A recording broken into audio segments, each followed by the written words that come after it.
L'opération de rapatriement entamée en mois de décembre dernier, et qui devait se poursuivre jusqu'au 31 janvier prochain, a connu plusieurs problèmes, ce qui a mené à une forte réduction des vols prévus, sans que cela soit pour autant communiqué de manière officielle. Cette fois-ci ce sont des voyageurs avec de fausses attestations, qui ont été arrêtés par la police au niveau de l'aéroport d'Alger. En effet, et selon le média arabophone Al-Shourouk, des fausses attestations ont été trouvées en possession de plusieurs individus au niveau de l'aéroport de Ouarib ou Médien à Alger.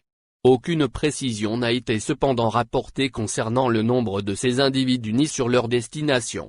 On ne sait donc pas si ces voyageurs en possession du faux précieux document, qui est normalement délivré par les services du ministère de l'Intérieur, étaient arrivés au pays ou bien sur le point de partir. Le média précise par contre que les services de police ont procédé à l'arrestation de ces voyageurs et que ces derniers ont été présentés devant le procureur de la République de Dar el-Beida.